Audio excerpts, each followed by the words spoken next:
Hey guys, and welcome to the 10th and final chapter of MegaBat and Fancy Cat. Chapter 10 is called Seeds. Because the cat couldn't fly and her paws were nearly frozen, it took them a long time to get home. Priscilla picked her way through the snowdrifts and across icy patches while MegaBat flapped overhead, urging her on and pointing the way. It was blusteringly cold and pitch black by the time they arrived in Daniel's backyard. But never had a guest of honor been so warmly welcomed. When Megabat knocked on the TV room window and told Daniel what had happened, Daniel ran to the kitchen, threw the back door open, and scooped Priscilla up. "Mom, Dad," he'd called joyfully, "the cat's back." The adults crowded around while Daniel's dad toweled the snow off the cat's fur, and Daniel's mother opened a can of stinky cat food. Meanwhile, Daniel's eyes watered with happy tears, and Megabat, who was nestled in his friend's shirt pocket, licked them up while Daniel swatted it at his tongue and laughed. After that, Daniel's mother took the cat upstairs to give her a bath, and right before midnight, Megabat flew back to the shed to get Bird Girl. The pigeon was overjoyed to be included in the party, and safely hidden from the adults in the TV room, she polished off all the cheese puffs left in the bowl. When Megabat and Bird Girl shared a beaky kiss at midnight, both of their faces came away sprinkled with beautiful orange dust. It was a very good night indeed, but the next day things went back to how they'd been the week before, only worse. Instead of hiding, the cat slept on a special soft pillow in the sunniest spot in the living room. She no longer played with R2-D2's head, but now she had all kinds of new toys. Dangly ones and jingly ones and ones that looked like little mice. Megabat wasn't allowed to play with even one of them. On top of that, even Daniel's dad admitted that the cat wasn't so much trouble after all, and the whole family made a bigger fuss than ever, brushing her fur, giving her treats, telling her good job when she pooped in the box, and most of all, trying to keep her from escaping again. Until one day, the next week, "Mom bought this for Priscilla," Daniel explained. He showed Megabat a collar studded with twinkling diamonds. It was the most breathtaking thing Megabat had ever seen, and he burned with jealousy. "She won't stop scratching at the back door trying to get out," Daniel explained as he fastened the collar around Priscilla's neck. "Mom and Dad figure we might as well let her. I mean, she came back last time, right? With a little help." Daniel scratched the top of Megabat's head in thanks, which made him feel a little better, although he still couldn't take his eyes off that diamond cat necklace. Priscilla, on the other hand, didn't seem to appreciate it one bit. She scratched at the collar with her back foot, but then she turned her attention to the door. "Meow," she said insistently, looking back towards Megabat. "Meow." Megabat followed the cat's gaze, but there was nothing in the yard except the puffer rats, and they were doing what they always did, digging holes. It hardly mattered, since he and Bird Girl had devised their ingenious honking machine. Bird Girl had been safely collecting and storing the seeds in the shed. Let the rats dig if they wanted to. "Meow!" the cat cried again. Daniel opened the door and Priscilla leapt into the snow. But instead of going exploring, she made a beeline for the shed and began to scratch at that door. "What does she want in there, I wonder?" Daniel said. "Come on, let's go see." He slid his boots on and tucked Megabat into his coat pocket. "This is Megabat and Bird Girl's home," Daniel explained to the cat. "And we keep things like the lawnmower here, too. See?" He threw open the door to show her. But instead of the homey and well-ordered shed Bird Girl usually kept, the sight that met them was utter chaos. The rake was tipped over, the recycling was spilled everywhere, and there, at the very back of the shed, was a terrified Bird Girl perched atop her pile of seeds, surrounded on all sides by chittering puffer rats. Before Daniel or Megabat could react, the cat gave a low, menacing growl.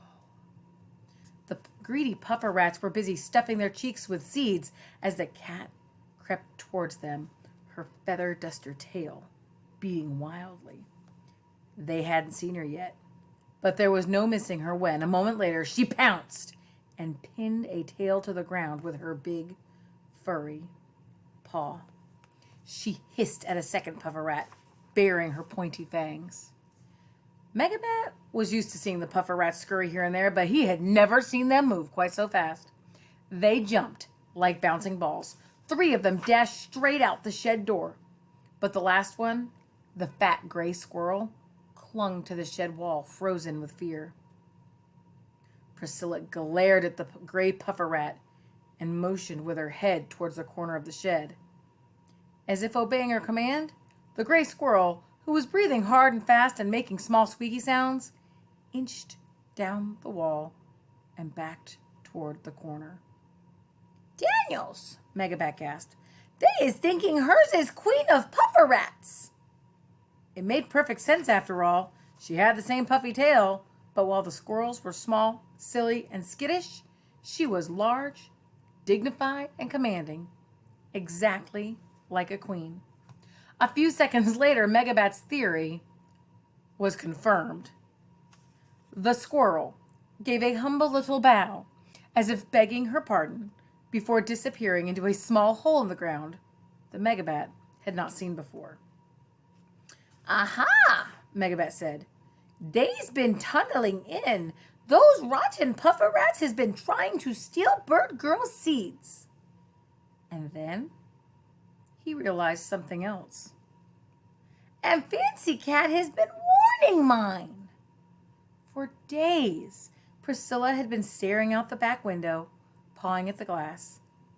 The cat stepped towards Bird Girl, and at first MegaBat thought maybe she was going to pounce on her too, but then she swished her puffy tail and mewed pleasantly, as if to say hello, and maybe even nicely to officially be meeting you.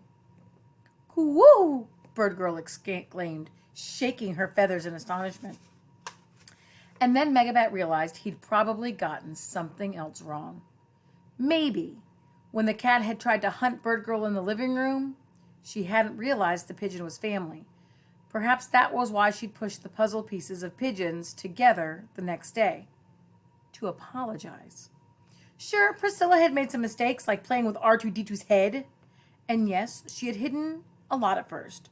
But maybe that was because she'd had to live her whole life with mean old Mrs. Cormier, and perhaps all she really wanted was a home where she'd be treated with kindness and respect. And all this time, MegaBat had tried to stop her from getting what every creature, fancy or regular, deserved.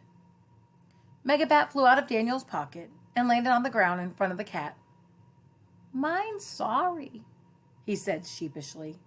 "MegaBat should have been more nicer to yours and not tried to stink yours up with mine stink potion." The cat took a step forward and carefully licked the top of his head. It felt rough, like sandpaper, but MegaBat didn't mind. Then Priscilla turned, waving her magnificent tail behind her, and went off to explore the shed.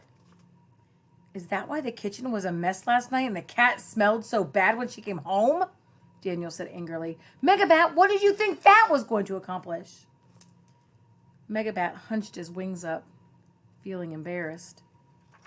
"Yours didn't love MegaBat so much anymore," he said in a soft voice. "Mine's isn't fancy or fluffy." He held up one leathery wing and let it drop. "Or pretty, or pures of breads. Hers was stealing all yours love anyway," he said with a sniff. "Like the puffer rats were stealing all Bird Girl's seeds. Mine's thought if hers went away." His voice trailed off. He half hoped Daniel would tell him he was fancy too, but instead, "It's true," Daniel said flatly. "You aren't fancy, or fluffy, or purebred." He paused, and MegaBat felt his eyes start to well up with trees. "And love is exactly like seeds." Daniel walked over and picked a seed off the top of Bird Girl's pile. Meanwhile, a single tear escaped the corner of MegaBat's eye and splashed to the floor. So the cat really had stolen Daniel's love, and now that MegaBat had been a bad bat, he'd never get it back. Love, Daniel went on, is exactly like seeds, because it can grow. MegaBat blinked in confusion. Didn't you know that's what seeds do? They turn into new plants that make even more seeds. Yours has got a love plant? No, Daniel said with a sigh. What I mean is, just because I love Priscilla too, doesn't mean I love you any less, MegaBat. Daniel went on. It just means I've got more love to give now. You're both part of my family, and I love you the same amount, but in different ways. You're not fancy, but you're my best friend. Who else would watch Star Wars 50 times with me or spin in the hammock chair till we puke? I'm always going to love you, okay? No matter what. No matters what? MegaBat asked. No matter what, Daniel answered. By now, the cat was over in Bird Girl's craft corner, where the pigeon seemed to be showing off her work in progress. The home sign for the shed door, which was still missing a few letters, and all the other things. The cat walked around to admire the sign from all angles. She rubbed her face against it appreciatively. Or at least it seemed that way, but it soon became clear she was actually scratching her neck, and she was getting pretty vigorous about it. What are you doing, Priscilla? Daniel asked, walking over to see. I hope she isn't catching fleas or something. Bird Girl was the first to figure it out. Coo, she said, pointing to a spot on the sign with her beak. The cat had rubbed the beautiful diamond collar right off her neck and had dropped it onto the sign where it made a perfect, glittering letter O. The most wonderful, wonderful gift from a cat who was much more wonderful than she seemed at first. Oh, said MegaBat, so nice. It really was a lovely moment, until they all heard the sound of footsteps in the yard. Daniel, his mother called, I just got the weirdest email from a guy who wants to buy our cat for $1. Do you know anything about an online ad? Uh-oh. MegaBat took off up into the rafters where Daniel wouldn't be able to catch him. MegaBat? Daniel had his hands on his hips. Please tell me you didn't try to sell the cat. Mine didn't try to sell the cat, MegaBat repeated obediently. Daniel stared up into the darkness with disappointed eyes. Okay, fine. Mine did try a little bit to sell the cat. Now Daniel looked really exasperated. Don't forgetting your love's mine no matters what, MegaBat reminded him. And even though Daniel groaned and Priscilla's tail twitched in an oh-so-offended way, MegaBat wasn't really worried. After all, they were family. The end. I hope you enjoyed reading MegaBat and Fancy Cat. Miss Ayala tells me that other books in this series will be coming out, so you could go ahead and get those when they come out, and you'll be able to read them. I enjoyed reading this with you guys, and I will see you guys soon. Bye.